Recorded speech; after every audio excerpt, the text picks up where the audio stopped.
কিন্তু মূর্খ সমাজকে কিভাবে গুমরাহ করা হচ্ছে, আর কিভাবে নিজেরাও গুমরাহ হচ্ছে আর অন্য অসংখ্য মানুষকে, জনসাধারণকে গুমরাহের দিকে ঠেলে দিচ্ছে, যার পরিণাম হচ্ছে জাহান্নাম।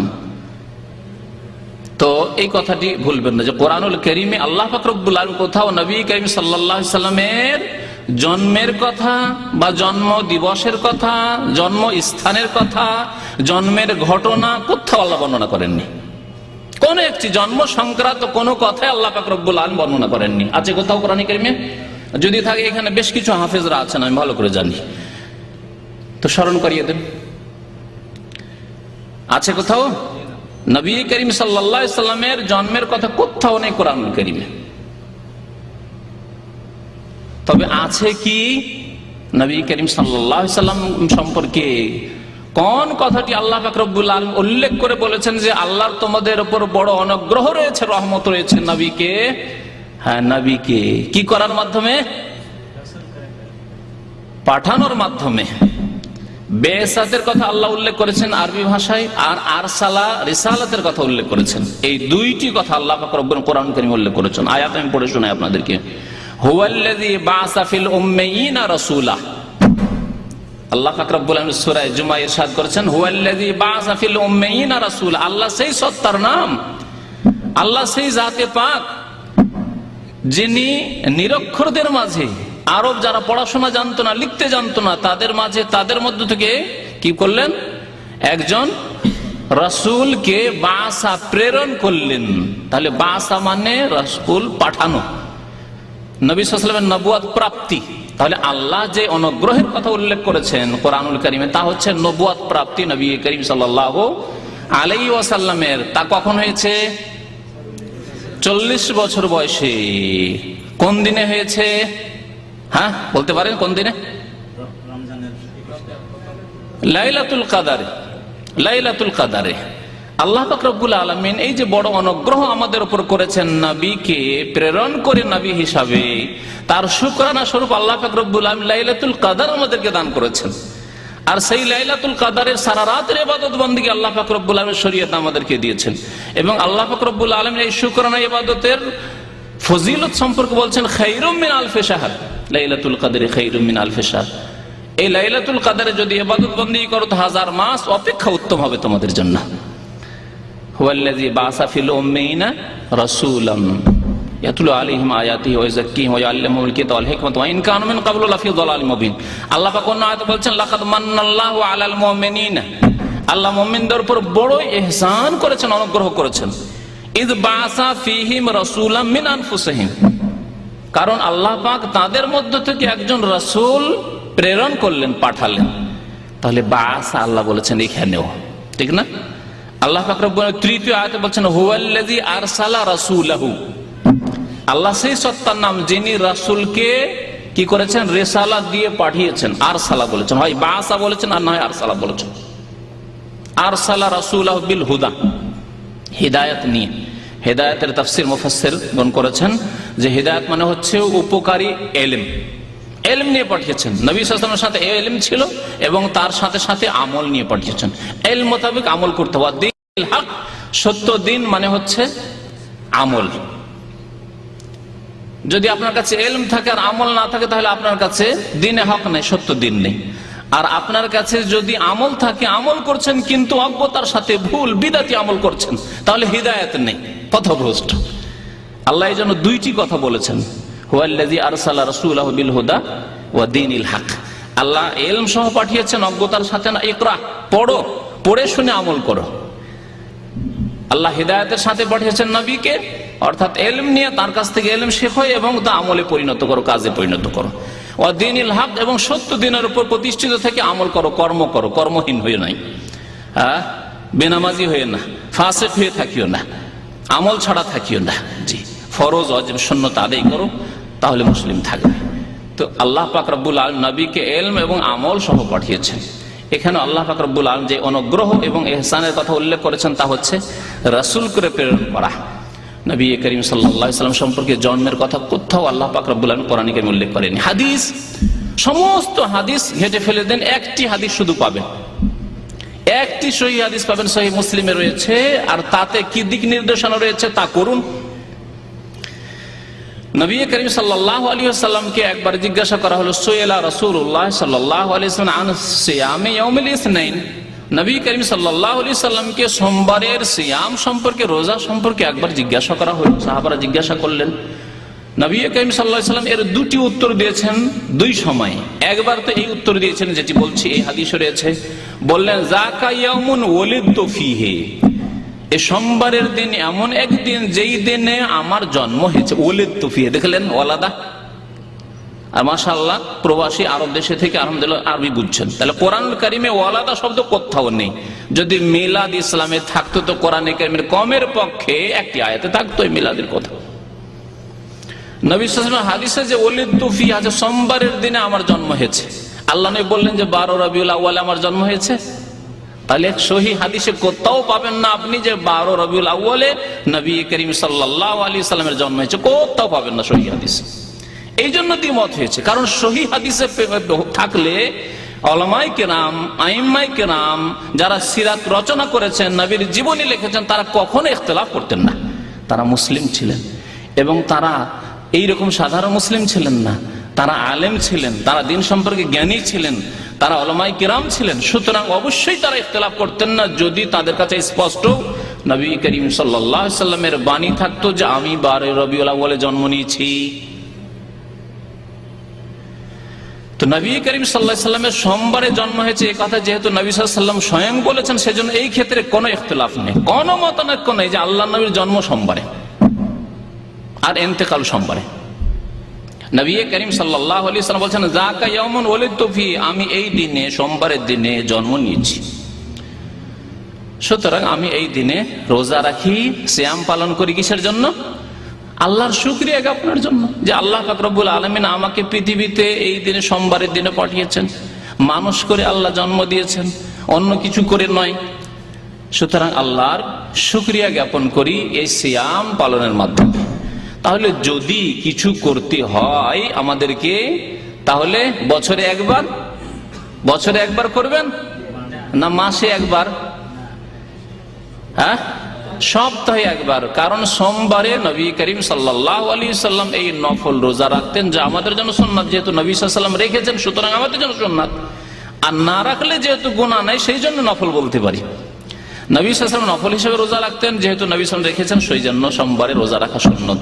তাহলে নবী করিম সাল্লাল্লাহু আলাইহি ওয়াসাল্লামের জন্মবার্ষিকীতে যদি খুশি প্রকাশ করতে হয়, যেই দাবি করে থাকি এবং যেই সংশয় তুলে বিভ্রান্ত করে এক শ্রেণীর লোকদেরকে, বিদআতপন্থীরা এবং বিদআতপন্থীদের প্রচার মাধ্যমগুলি, তাদেরকে বলবো যে বছরে একবার নয়, মাসে একবার নয়, বরং প্রত্যেক সপ্তাহে একবার করে আপনি আল্লাহর শুকরিয়া আদায় করুন।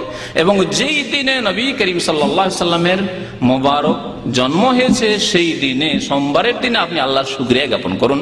যেমন নবী করিম সাল্লাল্লাহু আলাইহি ওয়াসাল্লাম কি করেছেন? আল্লাহর শুকরিয়া আদায় করেছেন। ওয়ামা আতাকুমুর রাসূল, আবার ওই আয়াতের দিকে আসুন, ওয়ামা আতাকুমুর রাসূল, যা তোমাদেরকে রাসূলুল্লাহ সাল্লাল্লাহু আলাইহি ওয়াসাল্লাম দিয়েছেন, ফাখুযুহু, তা নিয়ে নাও। সোমবারের রোজা দিয়েছেন, সোমবারের রোজা তোমরা নিয়ে নাও। ওমা নাহাকুম আনহু, আর তোমাদেরকে যা নিষেধ করেছেন, বাড়াবাড়ি করতে নিষেধ করেছেন, অতিরিক্ত করতে নিষেধ করেছেন, যা করতে বলেননি তা নেকির আশায় করতে নিষেধ করেছেন, বিদআত নতুন কাজ করতে নিষেধ করেছেন, নতুন কথা বলতে নিষেধ করেছেন, আল্লাহ এবং রাসূলের সামনে বাড়তে আল্লাহ স্বয়ং নিষেধ করেছেন। ইয়া আইয়ুহাল্লাযীনা আমানু লা তুকদ্দিমু বাইনা ইয়াদাইল্লাহি ওয়া রাসূলিহি। আল্লাহ পাক রব্বুল আলামিন সূরা হুজরাতের প্রথম আয়াত ইরশাদ করেছেন, হে মুমিনগণ, তোমরা আল্লাহ এবং রাসূলের আগে বাড়িও না। আল্লাহ বললেন না, রাসূলও বললেন না। আল্লাহর কথার আগে বেড়ে গেলে, রাসূলের কথার আগে বেড়ে গেলে, রাসূলের আদর্শ সুন্নতের আগে বেড়ে গেলে, লা তুকদ্দিমু বাইনা ইয়াদাইল্লাহি ওয়া রাসূলিহি ওয়াত্তাকুল্লাহ, আল্লাহকে ভয় করো, সাবধান, আল্লাহকে ভয় করো। শোনা একটি হাদিস এই মর্মে, নবী করিম সাল্লাল্লাহু আলাইহি ওয়াসাল্লামের, আবু দাউদে রয়েছে হাদিসটি, ইরবাদ ইবনে সারিয়া রাদিয়াল্লাহু তাআলা আনহু হাদিসটি বর্ণনা করেছেন। নবী করিম সাল্লাল্লাহু আলাইহি ওয়াসাল্লাম একদিন বক্তব্য করলেন, খুতবা দিলেন। খাতাবানা রাসূলুল্লাহ সাল্লাল্লাহু আলাইহি ওয়াসাল্লাম, বা হাদিসে রয়েছে ওয়াআযানা রাসূলুল্লাহ সাল্লাল্লাহু আলাইহি ওয়াসাল্লাম মাউইযাতান বালিগা। প্রিয় নবী সাল্লাল্লাহু আলাইহি ওয়াসাল্লাম আমাদের মাঝে একটি ওয়াজ করলেন, বক্তব্য করলেন যা অত্যন্ত ব্যাপক, অর্থপূর্ণ কথা। নবী করিম সাল্লাল্লাহু আলাইহি ওয়াসাল্লাম অল্প বলতেন, ঘন্টাকে ঘন্টা আমাদের দেশের মতো সারা রাত ব্যাপী জলসা হচ্ছে, ওয়াজ মাহফিল হচ্ছে, 2 দিন 3 দিন চলতেই আছে মাহফিল, এইরকম হইতো না। নবী করিম সাল্লাল্লাহু আলাইহি ওয়াসাল্লামের কথা অল্প বলতেন, কিন্তু সেই অল্প কথাই সাহাবায়ে কেরাম যেভাবে হিদায়াত পেয়েছেন, আজকে সারা রাত ব্যাপী জলসা ওয়াজ মাহফিল করেও না শিরক দূর হচ্ছে, না বিদআত দূর হচ্ছে, না নামাজির সংখ্যা বাড়ছে, না বেনামাজি তওবা করছে, না হারাম খাওয়া লোকেরা হারাম খাওয়া থেকে তওবা করছে। কোনো সংস্কার আর সংশোধন হচ্ছে না আমাদের মুসলিম সমাজের, আমাদের দেশের। বরকত কেন নেই? কারণ নবী করিম সাল্লাল্লাহু আলাইহি ওয়াসাল্লামের সুন্নাত আদর্শ থেকে আমরা দূরে সরে গেছি। আল্লাহর কথা না বলে, রাসূলের কথা না বলে 2 ঘন্টা 3 ঘন্টার ওয়াজ হচ্ছে, বক্তব্য হচ্ছে, তাতে হয়তো 2টি-1টি আয়াত আছে, তবু আয়াতগুলি যেইভাবে আল্লাহ পাক রব্বুল আলামিন তাওহীদ সুন্নতের কথা যেভাবে বলেছেন সেইভাবে না পেশ করে একেবারে এমন ভাবে পেশ করলেন যেটি হয়তো অমুসলিমদের জন্য হয়তো ঠিক আছে, কিন্তু মুসলিমদের সংস্কার সংশোধনের জন্য বললেন না। বললেন শিরক বিদআত সম্পর্কে খুব বললেন। আর শিরক কারা করে? ওই হিন্দুরা শিরক করে, ইহুদি নাসারা খ্রিস্টান শিরক করে। আর মুসলিম সমাজে ঘরে ঘরে শিরক মওজুদ রয়েছে, কিতাবে কিতাবে শিরক মওজুদ রয়েছে, তরিকায় তরিকায় শিরক মওজুদ আছে, কিছুই আপনি শনাক্ত করলেন না, লোকেরা কিছুই বুঝতে পারলো না। ভাবলো যে আমরা তো পাক্কা মুসলমান, কারণ আমরা কালিমা লা ইলাহা ইল্লাল্লাহ মুহাম্মাদুর রাসূলুল্লাহ পড়া মুসলমান।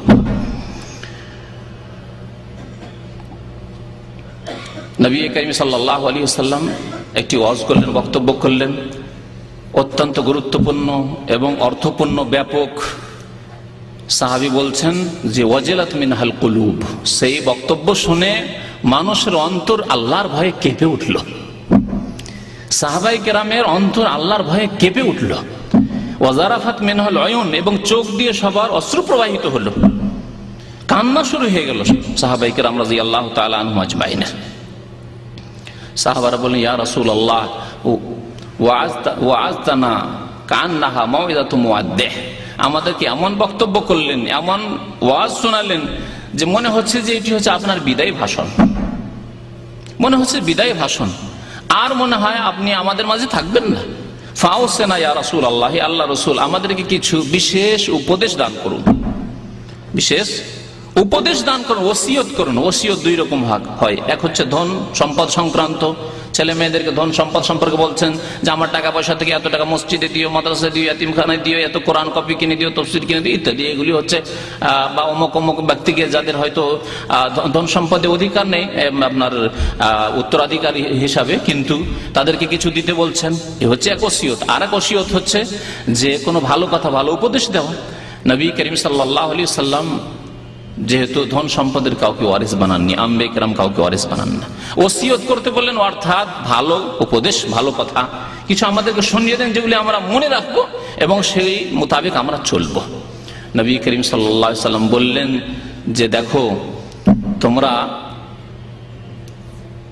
শুনবে এবং মানবে, আর তোমরা আল্লাহকে ভয় করবে। উসিকুম বিতাকওয়াল্লাহ, তোমাদেরকে উপদেশ দিচ্ছি আল্লাহর ভয়ের, আল্লাহকে ভয় করবে। কারণ যে ব্যক্তি আল্লাহকে ভয় করবে সে সব চিন্তা করে কদম বাড়াবে।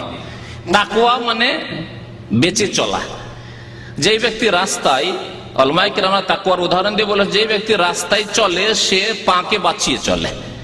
পাকে বাঁচিয়ে চলে না, পাকে বাঁচিয়ে চলে কাঁটা থেকে, ইট পাটকেল থেকে, কষ্টদায়ক বস্তু থেকে, সাপ বিচ্ছু থেকে, জি গর্ত থেকে পড়ে না যায় আমি, পা পিছলিয়ে না যায় ইত্যাদি চিন্তা করি।